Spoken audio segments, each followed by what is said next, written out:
నమస్తే, welcome to our channel. నేను మీ Dilip. Donald Trump America అధ్యక్ష పదవి రెండోసారి చేపట్టిన డొనాల్డ్ ట్రంప్ అధికారంలోకి వచ్చిన తర్వాత చాలా అంటే చాలా కఠినమైన నిర్ణయాలు తీసుకుంటున్నాడు. చాలామంది ఎలక్షన్స్ ముందర వాపోయారు, కమలా హ్యారిస్ ఉంటే ఈ ఇబ్బందులు ఉండవు. కానీ ఒకవేళ పొరపాటున డొనాల్డ్ ట్రంప్ కనుక నెగ్గితే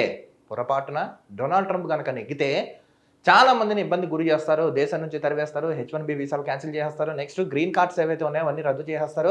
నెక్స్ట్ ఎవరైతే అక్రమంగా అమెరికాలో నివాసం ఉంటున్న వాళ్ళందరినీ ఇబ్బందికి పాలు చేస్తారని వాళ్ళైతే క్లియర్ కట్గా తెలపడం అయితే జరిగింది. చాలామంది భయపడిపోయారు కూడా. కానీ డొనాల్డ్ ట్రంప్ మాత్రం ఏమన్నారు, లేదు నేను అధికారంలోకి వచ్చిన తర్వాత మేము లీగల్గానే ఎవరైతే అక్రమంగా దేశంలో ఉంటున్నారో వీళ్ళందరి మీద మేము యాక్షన్ తీసుకుని చట్టరీత్యానే వాళ్ళని తీసుకెళ్తామని ఆయన తెలపడం జరిగింది. సో మ్యాక్సిమం అందరు ఈయనకి ఓటేజ్ గెలిపించి రెండోసారి అధ్యక్ష పదవి బాధ్యతలు అయితే ఇచ్చారు డొనాల్డ్ ట్రంప్కి. ఈయన ఎప్పుడైతే అధ్యక్ష పదవి బాధ్యతలు చేపట్టారో అప్పటి నుంచి కొన్ని కఠినమైన నిర్ణయాలు తీసుకుంటున్నారు. ముఖ్యంగా ఎవరైతే ఇమ్మిగ్రెంట్స్ కానీ నెక్స్ట్ రోహింగ్యాలు ఎవరైతే ఉన్నారో, నెక్స్ట్ కొంతమంది జాబ్ పేరు మీద వచ్చి పర్మనెంట్గా సెటిల్ అవుదామని వస్తున్నారు. కొంతమంది మీద నిఘా అయితే పెట్టారు. రీసెంట్గా హోమ్ల్యాండ్ సెక్యూరిటీస్ వాళ్ళు కూడా రీసెంట్గా ఒక అప్డేట్ అయితే ఇచ్చారు. తక్షణమే మీరు వెళ్ళిపోవాలి అని.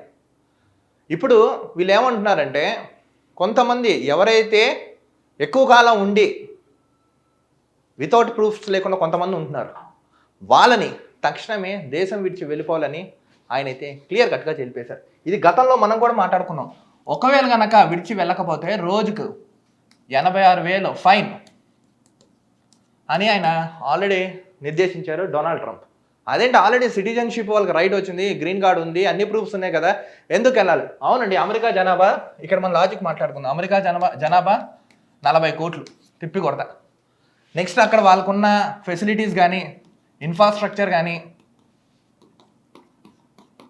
ముఖ్యంగా ఆఫీసెస్ ఏవైతే ఉన్నాయో మా లోకల్ వాళ్ళకి మాకు ప్రాధాన్యత ఇచ్చుకుంటా, అన్ని దేశాల నుంచి అమెరికా వచ్చేస్తున్న వాళ్ళకి చాలా ఇబ్బంది అవుతున్నాం.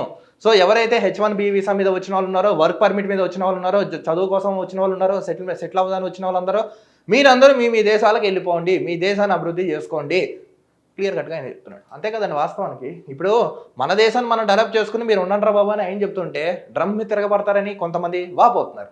ఇప్పుడు ఈయన ఇంకా క్లియర్గా గట్టిగా ఇంకా తెలిపేశారు, ఎవరైతే గడువు టైం అయిపోయిందో వాళ్ళకి ఒక రూల్ ప్రకారం 4 లక్షల జరిమానా, 6 నెలలు జైలు. ఇప్పుడు ఇంకో రూల్ కూడా తీసుకొచ్చారు, నిర్దిష్టమైన సమయానికి మించి ఎవరైనా దేశంలో ఉంటే 4 లక్షల ఫైన్ విత్ 6 నెలలు జైలు, వాళ్ళు ఏ దేశం వాళ్ళైనా సరే. సో దీన్ని హోమ్ల్యాండ్ సెక్యూరిటీస్ HLS వీళ్ళు క్లియర్ కట్గా అయితే తెలిపేశారు. ఇక్కడికి వచ్చి రిజిస్టర్ చేయించుకోవాలి ఎవరైతే అమెరికాలో నివసిస్తున్నారో, లేదు ఇక్కడ ఎవరైతే వచ్చి రిజిస్టర్ చేసుకోలేదో మీరందరూ తక్షణమే దేశం విడిచి వెళ్ళిపోండి అని క్లియర్ కట్గా స్టేట్మెంట్ అయితే ఇచ్చేశారు డొనాల్డ్ ట్రంప్. ఇప్పుడు ఈ దెబ్బ ఎవరైతే అక్కడ దేశంలో బతుకుతున్నారో, ఉద్యోగం పని మీద, వ్యాపారం పని మీద, ఎవరైతే చదువు కోసం వెళ్తుంటారో వీళ్ళందరికీ అయితే పెద్ద లాస్ అయితే పడింది. సో ఇక్కడ అందరికీ ప్రధానంగా వచ్చే డౌట్ ఏంటంటే, ఇది భారతీయులకు ఉంటున్నా, ఎందుకంటే డొనాల్డ్ ట్రంప్, నరేంద్ర మోడీ, ఇప్పుడు ట్రంప్ వర్సెస్ మోడీ. మనందరికీ తెలుసు ట్రంప్ మోడీ మంచి స్నేహితులని, తమ్ముడే పేకాట అన్నట్టు పని పరంగా మోడీ తన నిర్ణయాలు తను తీసుకుంటున్నారు, డొనాల్డ్ ట్రంప్ మాత్రం తన పని తను చేస్తాడు. కానీ ఇండియన్స్కి కొన్ని కండిషన్స్ పెట్టాడు ఈయన. కొంచెం అందరికి ఇచ్చిన సమయం కదా కొంచెం ఇంకెక్కువ ఇచ్చి వాళ్ళకంటే ఒక సమయం ఇచ్చారు. బట్ ఎవరైతే ఉన్నారో వాళ్ళందరూ మీరు వెళ్ళిపోవాలి, లేదా జైలు విత్ ఫైన్ వేస్తాను, నెక్స్ట్ భవిష్యత్తులో ఎవరు మరి ఇంకొకసారి అమెరికా రాకుండా కూడా చట్టరీత్యా యాక్షన్ కూడా మేము తీసుకుంటానని హెచ్చరించేశారు. చూసారా, ఇక్కడ మీరు ఒక లాజిక్ అర్థం చేసుకోవాలి. ఏ దేశమైనా ఒకటే చెప్తున్నాం, ఏ దేశ అధ్యక్షులైనా అదే చెప్తారు, మీ దేశాల్లో ఉండి మీ దేశాలు అభివృద్ధి చేసుకోండి. ఏమైనా వర్క్ పర్మిట్ మీదనో, జాబ్ పర్మిట్ మీదనో, స్టూడెంట్ వీసా కిందనో, లేదా టూరిస్ట్ వీసా కింద వచ్చి వెళ్ళండి, నో ప్రాబ్లం. బట్ ఇక్కడ సిటిజన్షిప్ ఇక్కడ ఉండి ఇక్కడ మేము పెత్తనం చేస్తే ఇది తగ్గదు అని క్లియర్ కట్గా డొనాల్డ్ ట్రంప్ చెప్తున్నాడు. ఇది మన వాళ్ళకి అర్థం కావట్లేదు. ఇక్కడ మళ్ళీ కొంతమందికి ఇందులో H1B వీసా ఉన్న వాళ్ళు ఉన్నారు, వర్క్ పర్మిట్ ఉన్న వాళ్ళు ఉన్నారు, నెక్స్ట్ స్టూడెంట్స్, విద్యార్థులు ఎవరైతే ఉన్నారో వాళ్ళు, జాబ్స్ చేసేవాళ్ళు, నెక్స్ట్ గ్రీన్ కార్డ్ హోల్డర్స్ వీళ్ళు కూడా ఉన్నారు. సో వీళ్ళెవ్వరికైతే ఉండదని క్లియర్ కట్గా ఆయన అయితే చెప్పేశాడు. సో ఇప్పుడు వీళ్ళ పరిస్థితి ఏంటి, వాళ్ళ దేశాలకు వెళ్ళిపోతే వాళ్ళ మనుగడ ఎలా ఉంటుందని అందరూ భయాందోళన చెందుతున్నారు. ఏది ఏమైనా డొనాల్డ్ ట్రంప్ ఇప్పుడు తీసుకున్న నిర్ణయం పట్ల ప్రపంచ దేశాలన్నీ ఉక్కిరిబిక్కిరి అవుతున్నాయి, భయపడుతున్నారు.